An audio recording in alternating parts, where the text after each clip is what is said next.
Good morning. Today, as every day, I want to focus on all things dealing with an exit strategy, showing you how I exited narcissistic abusive relationship and sharing with you strategies on how to exit effectively and quietly. At the same time, have awareness before or as you exit the relationship. So,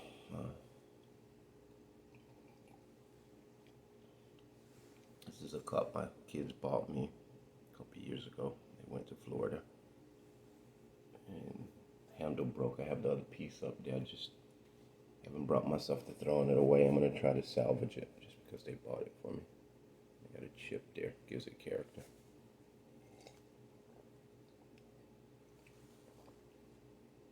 I'll probably try to fix this. Unlike a narcissist, you can't fix them. Anyway,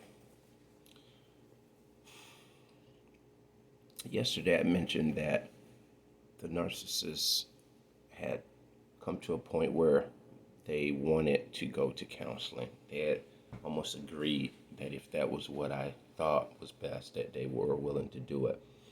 I mentioned yesterday that in sequence that I wasn't aware of this disorder when she broached the subject, but in fact I was aware, which makes perfect sense. I'd already become aware, and I talked to her brother, and at this point I believe he had mentioned to her in some way, shape, or form that there was a problem, and this is damage control, and to which she was trying to persuade me that she was open to the idea, and we all know what this is. This is just buying more time as they begin to try to plan their exit. They want to beat you leaving. And so that's just something, a little small thing I want to clear up, but it's not a small thing. So that helps you understand that it wasn't like I had a telepathy in that. It's when you find out or they think you know what they are, they begin to really, really panic. So much so till they prematurely sabotage the relationship much sooner than they expect to. So that being cleared up, I'll connect from where I was yesterday. I think I was mentioning that the brother and I had viewed the video in my car. And it's ironic. This car I was sitting in, I purchased it for her for Christmas. It was a used vehicle, Cadillac DTS to be specific. I'm not into cars per se, but I just thought it was a nice car. Went out of town, got it on a flatbed, brought it back and surprised her. It was parked outside the next morning. She walks out. She looks at the car. She's like, somebody's car is parked out front of the yard. And I was like, in the driveway. And I said, I don't know. Let's go look. And it was kind of cute. I have some video on that, to which I think I destroyed most of it. Some of it may be in the cloud. You have to destroy everything that's connected with these people, memories and whatnot. I do have some things laying around, a few photographs. I don't advise it though, because you don't need to think about them in any way, shape, or form.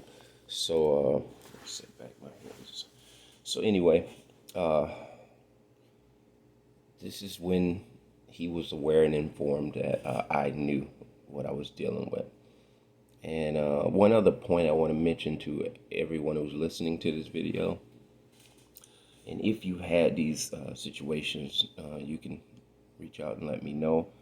My email is eastcoastcalvin@gmail.com. Again, East Coast, CALVIN, at gmail.com. eastcoastcalvin@gmail.com. I'll be very interested to read that. And what I'm referring to is when she left. She left 3 days after I actually abandoned my own home. I won't say abandoned, but I left my own home, and I was gone for 3 days. I think 1 or 2 nights I just slept in my car after work. And I got a hotel the other night. These were all ploys and all strategies that I had formed in my head to force her hand to leave, because you gotta understand she's already had information from her brother. He had tipped her off, which was my plan to begin with. Additionally, after I came home that same day, I never let my kids stay here when I had to work. And consequently, I lost that job. They'll get you fired. I don't know how they do it, what they say to your employer. I don't know what the call was she made. I don't know. I don't have any clue about that. I only discovered this after videos that they will drain your finances.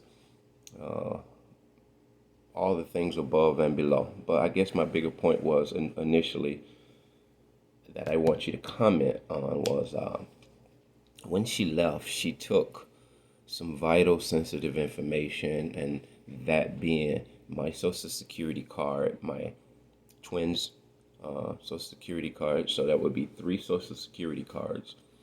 And additionally, she took all 3 birth certificates, which we had in a file. We had it in a file, to which when you're involved with somebody and you have a significant other, especially a wife, you normally have a file cabinet or something like that, a strong box, safe box that you store these sensitive documents in, marriage certificates, you name it.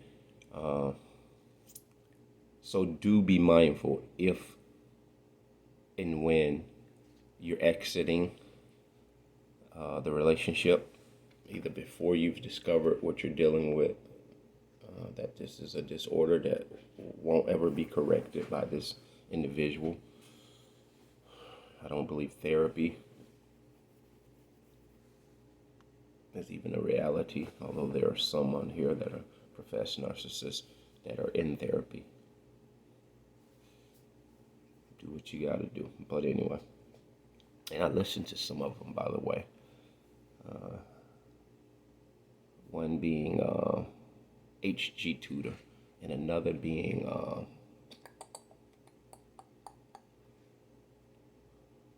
this individual with dreadlocks, and I can't think of his name, but I'm sure someone here knows. But give me a comment in the email I provided of, did you leave only to discover that some sensitive information was left in their possession, to which some would say just reach out to them and attempt to try to get it back. Well, here to tell you, in case you didn't get the memo, there is no getting it back. This is almost like a serial killer that, and I'll use that extreme analogy to drive my point. Anytime, most often, when you have serial killers, serial rapists, and this is not to trigger anyone, I'm talking on Lifetime TV, we've seen it, we've seen all of this stuff. When they profile these people, they take trophies, and I believe this is a narcissist's MO. Specifically, they have to take stuff. They have to take stuff, and you have to get rid of stuff. They never forget about you. You can heal. They never will heal. It's kind of like a real dark dynamic, and it is a dark dynamic. You have something they want because they can't have your inner soul. They take whatever it is that they believe is important to you. Because if they can't have you, they'll have something that you're connected to. So that's how that goes. But I wanted to emphasize that that's what they took. It's been almost 2.5 years since they've been gone. I've never reached out to try to get them replaced. I will, however, be looking into and investigating, has my Social Security card or my children's Social Security number been used in any way. And if there's legal action that has to be brought about with that, I'll address that at the given time. But back to the story, after I let him looked at the video, he got rageful. It was instances where he started raising his voice. Oh, you the one need help. You should go to counseling yourself while you're trying to get her in counseling. And you notice after I had asked him to use me as uh, the guinea pig or a defense for her leaving, persuade her to leave. She's your sister. This is an unfortunate thing I discovered. I'm not walking it back. It is what it is. Not mad. I need her out of my house. Da da da da da. Just tell her what I just said, or use whatever explanation you need to help her get moved out of my house. You need counseling, Why are you trying to get her into counseling? I said, I'm not trying to get her into anything. I said, that won't even be necessary. And so you notice he began to gaslight me right out the gate. And it's amazing that even at this point, this is fresh.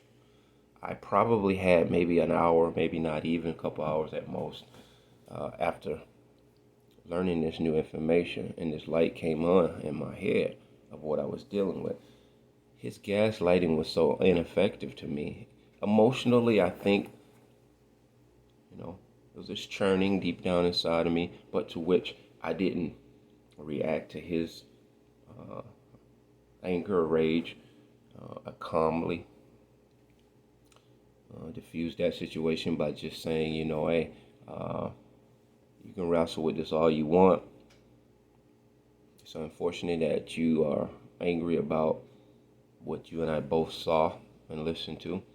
I said that's hard for you to accept. I said I understand that.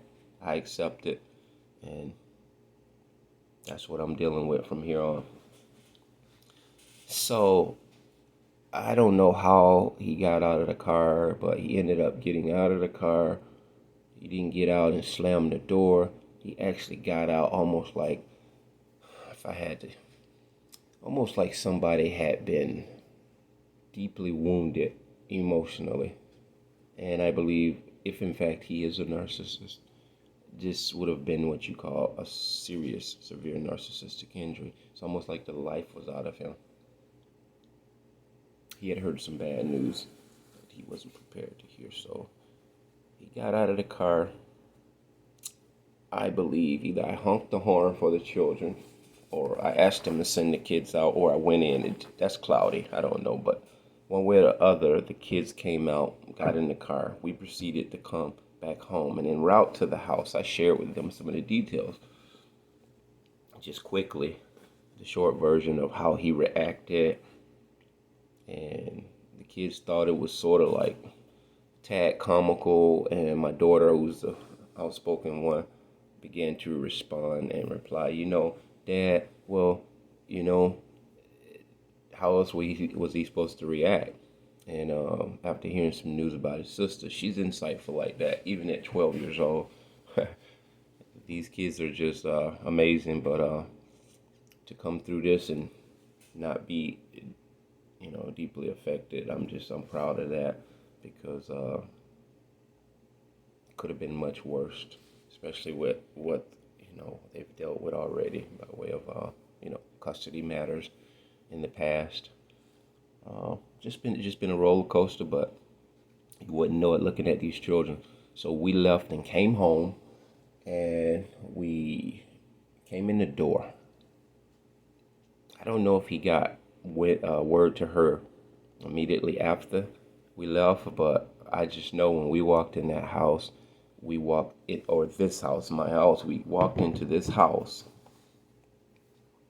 It was a silence on my part and on my children's part. I had already informed them, when we go home, we can speak to one another, but if they needed to speak to me, come directly to me, and in essence, speak almost to a whisper. As much as possible, don't allow this individual, the narcissist, to hear even the smallest conversation that we're having. And so it was very unnerving for them, I'm sure. But this is the way it had to be, because, as I said before, when I learned about the no contact, when I heard the video, that was the most important thing that made the difference for me was when I heard the word no contact and I listened to the video and I sponged it, and it it resonated and it made sense. No contact is the best defense that you have once you're aware. Because I don't know of any other safeguard you can have against this onslaught of narcissistic rage, the gaslighting, word salad. It really nips the argument and the debate and the conflict that you would otherwise have in the butt. Because they need something to push against. If there is nothing to push against, why would there be a conflict if there's silence? They hate silence because then, in that moment, they know that you're thinking, you're pondering. They don't even know what you're thinking.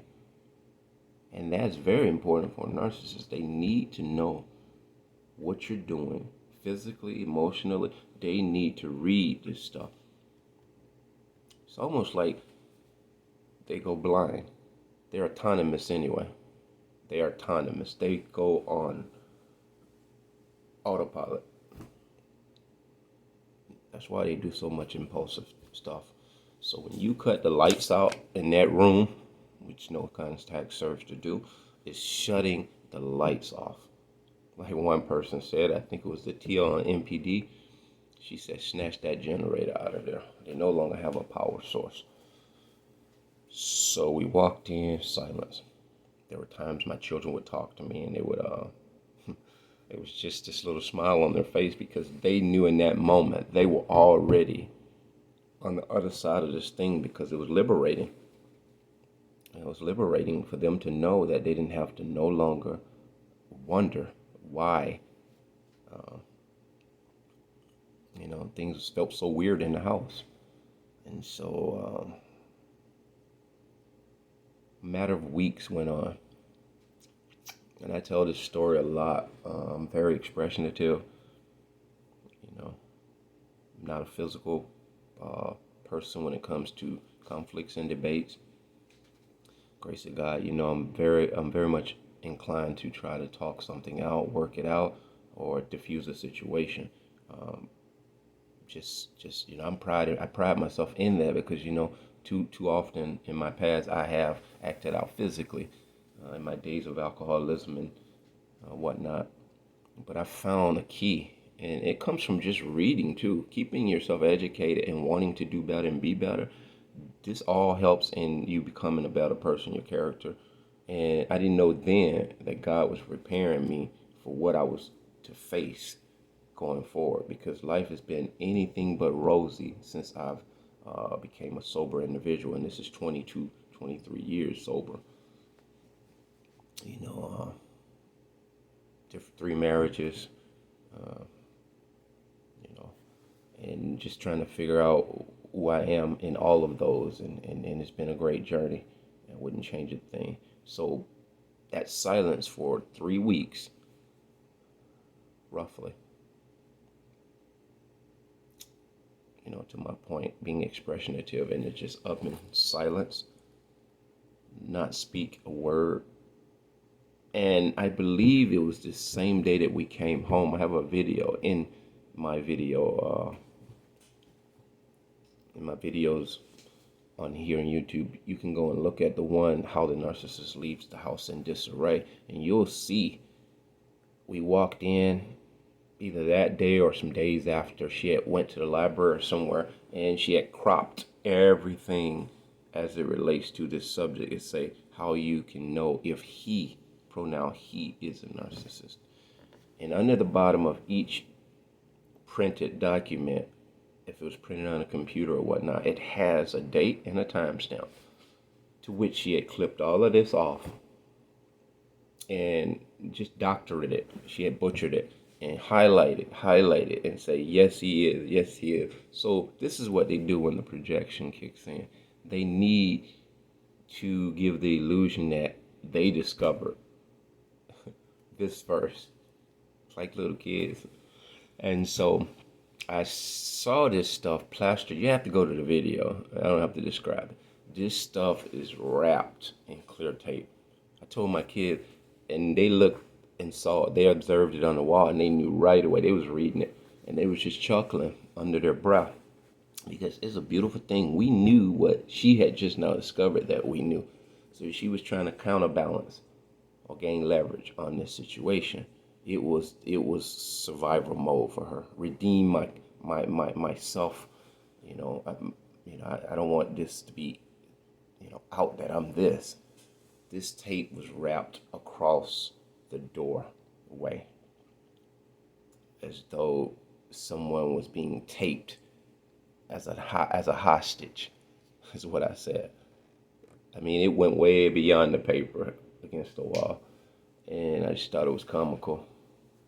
To which we couldn't enjoy the comedic gesture. We had to be silent about that because we could not let this woman or this individual know any of our emotions. And so they prey on that. And so we didn't even want her to know we were happy. We were laughing. So days went on. Like I said, my kids were never here in her presence after that. And I would negate the mom. Oftentimes I would just, text the mom and say, I got to work. I'm going to bring the kids by. No explanation, whatnot. And I told the kids, don't divulge what's going on over here. It's not important to her. We're going to figure it out. So I believe they held to that end of the bargain until such a time as this person left, which was about 3 weeks.